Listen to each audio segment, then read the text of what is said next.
Hello students, मेरे channel LFD Hindi tutorial में आपका स्वागत है।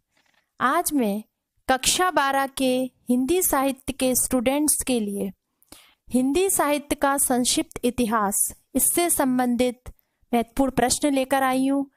आपके पेपर में हिंदी साहित्य के संक्षिप्त इतिहास से 16 नंबर के प्रश्न पूछे जाएंगे, इसीलिए ये टॉपिक आप लोगों के लिए काफ़ी महत्वपूर्ण है। इस टॉपिक को पढ़ाने से पहले मैं आप सभी से कहना चाहूंगी कि आपने अभी तक मेरे चैनल को सब्सक्राइब नहीं किया है तो प्लीज़ सब्सक्राइब कर लीजिए, ताकि मेरे आने वाले हर नए वीडियो का लाभ सबसे पहले आपको मिल सके। आइए अब हम पढ़ते हैं हिंदी साहित्य के संक्षिप्त इतिहास से संबंधित कुछ महत्वपूर्ण प्रश्न। पहला प्रश्न है, हिंदी साहित्य के आधुनिक काल का प्रारंभ कब से माना जाता है? इसका उत्तर है, हिंदी साहित्य के आधुनिक काल का प्रारंभ सन 1843 ईस्वी से माना जाता है। अगला प्रश्न है, भारतेंदु युग के प्रमुख कवि और उनकी रचनाएं बताइए। इसका उत्तर इस प्रकार से है, भारतेंदु युग के प्रमुख कवि और उनकी रचनाएं इस प्रकार से हैं। पहले कवि हैं भारतेंदु हरिश्चंद्र। भारतेंदु हरिश्चंद्र की काव्य रचनाओं की संख्या 70 है। भारतेंदु हरिश्चंद्र ने कवि वचन सुधा, हरिश्चंद्र चंद्रिका पत्रिकाओं का संपादन किया। हमारे अगले भारतेंदु युग के कवि हैं प्रताप नारायण मिश्र। प्रताप नारायण मिश्र की रचनाएं इस प्रकार से हैं, प्रेम पुष्पावली, मन की लहर, लोकोक्ति शतक, श्रृंगार विलास। हमारे अगले भारतेंदु युग के कवि हैं बद्री नारायण चौधरी प्रेमघन। बद्री नारायण चौधरी प्रेमघन की रचनाएं इस प्रकार से हैं, जीर्ण जनपद, आनंद अरुणोदय, मयंक महिमा, वर्षा बिंदु। इसके बाद अगले भारतेंदु युग के कवि हैं ठाकुर जगमोहन सिंह। ठाकुर जगमोहन सिंह की रचनाएं इस प्रकार से हैं, प्रेम संपत्ति लता, श्यामा लता, श्यामा सरोजनी। इसके बाद अगले भारतेंदु युग के कवि हैं हमारे अंबिका दत्त व्यास। अंबिका दत्त व्यास की रचनाएं इस प्रकार से हैं, सुकवि सतसई, पावस पचासा, हो होरी। अगला प्रश्न है, द्विवेदी युग का समय कब से कब तक माना जाता है? इसका उत्तर है, द्विवेदी युग का समय 1900 से सन 1900 से 1918 तक माना जाता है। अगला प्रश्न है, द्विवेदी युग को अन्य किस नाम से जाना जाता है? द्विवेदी युग को एक दूसरे नाम से भी जाना जाता है। इसका उत्तर इस प्रकार से है, द्विवेदी युग को जागरण सुधार काल के नाम से भी जाना जाता है। आचार्य महावीर प्रसाद द्विवेदी के नाम पर इस युग का नाम द्विवेदी युग रखा गया। अगला प्रश्न है, द्विवेदी युग के प्रमुख कवि और उनकी रचनाएं बताइए। इसका उत्तर है, द्विवेदी युग के प्रमुख कवि और उनकी रचनाएं इस प्रकार से हैं। द्विवेदी युग के पहले कवि हैं नाथूराम शर्मा शंकर। इनकी रचनाएं इस प्रकार से हैं, देश प्रेम, समाज सुधार, स्वदेशी प्रयोग। इसके बाद अगले द्विवेदी युग के प्रमुख कवि हैं आचार्य महावीर प्रसाद द्विवेदी। आचार्य महावीर प्रसाद द्विवेदी सन 1903 से लेकर 1920 तक सरस्वती पत्रिका के संपादक के रूप में कार्य करते रहे। आचार्य महावीर प्रसाद द्विवेदी की रचनाएं इस प्रकार से हैं, काव्य मंजूषा, रसज्ञ रंजन, साहित्य सीकर। हमारे अगले द्विवेदी युग के प्रमुख कवि हैं अयोध्या सिंह उपाध्याय हरिऔध। इनकी रचनाएं इस प्रकार से हैं, प्रिय प्रवास, चौके चौपदे, चुपते चौपदे, रस कलश, वैदेही वनवास। हमारे द्विवेदी युग के अगले कवि हैं मैथिली शरण गुप्त। मैथिली शरण गुप्त एक राष्ट्र कवि के रूप में प्रसिद्ध हुए हैं। मैथिली शरण गुप्त की रचनाएं इस प्रकार से हैं, भारत भारती, जयद्रथ वध, पंचवटी, झंकार, साकेत, यशोधरा। अगले हमारे द्विवेदी युग के कवि हैं राम नरेश त्रिपाठी। राम नरेश त्रिपाठी की रचना इस प्रकार से है: मिलन, पथिक, मानसी, स्वप्न। हमारा अगला प्रश्न है, छायावाद का समय क्या माना गया है? इसका उत्तर है, आचार्य रामचंद्र शुक्ल ने छायावाद का समय सन 1918 से लेकर 1936 तक माना है। अगला प्रश्न है, छायावादी कवि और उनकी रचनाओं के विषय में बताइए।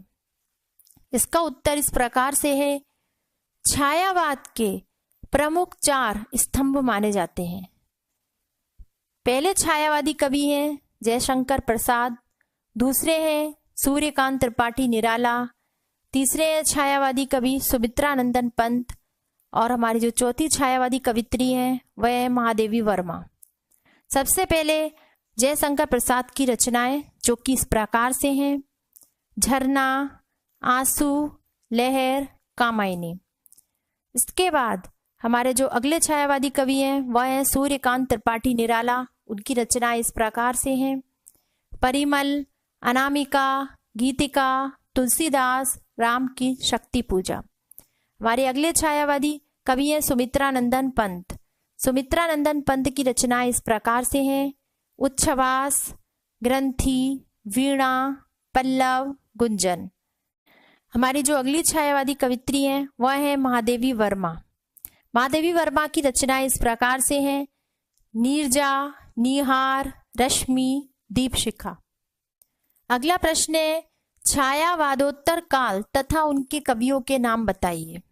इसका उत्तर इस प्रकार से है, छायावाद के बाद का समय सन 1936 ईस्वी छायावादोत्तर काल कहलाता है।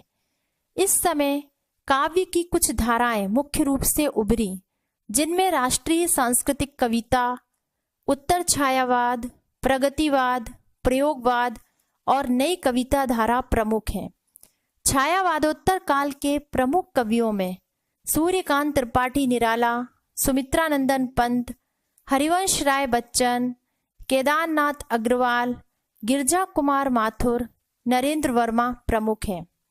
हमारा अगला प्रश्न है, प्रगतिवादी काव्य और उनके प्रमुख कवियों के नाम बताइए। इस प्रश्न का उत्तर इस प्रकार से है, जो काव्य मार्क्सवादी चिंतन पर आधारित था उसे प्रगतिवादी काव्य कहा गया। प्रमुख प्रगतिवादी कवि और उनकी रचनाएं इस प्रकार से हैं। पहले हमारे सुमित्रानंदन पंत। सुमित्रानंदन पंत ये छायावादी और प्रगतिवादी दोनों काव्य धाराओं से संबंधित रहे हैं। इनकी प्रगतिवादी रचनाएं इस प्रकार से हैं: युगवाणी, ग्राम्या। अगले हमारे प्रगतिवादी कवि हैं सूर्यकांत त्रिपाठी निराला। इनकी रचना है कुकुरमुत्ता। अगले हैं प्रगतिवादी कवि नागार्जुन। इनकी रचना का नाम है युगधारा। अगले प्रगतिवादी कवि हैं त्रिलोचन। इनकी रचना का नाम है धरती। अगले प्रगतिवादी कवि केदारनाथ अग्रवाल और इनकी जो प्रगतिवादी रचनाएं वह युग की गंगा। प्रगतिवाद के अन्य प्रमुख कवियों में शिव मंगल सिंह सुमन, गजानन माधव मुक्तिबोध, शमशेर बहादुर सिंह, धर्मवीर भारती आदि हैं। अगला प्रश्न है, हिंदी साहित्य में प्रयोगवाद का समय क्या माना जाता है? इसका उत्तर है, हिंदी साहित्य में प्रयोगवाद का प्रारंभ सन 1943 में अज्ञेय द्वारा संपादित तार सप्तक से माना जाता है। अगला प्रश्न है, प्रयोगवादी काव्य की विशेषताएं कौन सी हैं? इसका उत्तर इस प्रकार से है, सबसे पहले प्रयोगवादी काव्य की विशेषता है कि प्रयोगवादी काव्य यथार्थवादी है। अगली प्रयोगवादी काव्य की विशेषता है, प्रयोगवाद में भावुकता के स्थान पर बौद्धिकता को महत्व प्रदान किया गया है। भावना के स्थान पर प्रयोगवादी काव्य बुद्धि प्रदान है। अगली विशेषता है, प्रयोगवादी काव्य में व्यक्ति के जीवन की जड़ता, कुंठा, अनास्था, पराजय को बौद्धिकता के साथ स्वीकार किया गया है। अगला प्रश्न है, प्रयोगवाद एवं नई कविता के प्रमुख कवि कौन कौन हैं? इसका उत्तर इस प्रकार से है, प्रयोगवाद एवं नई कविता के कवियों में सर्वप्रथम सबसे ऊपर अज्ञेय का नाम आता है।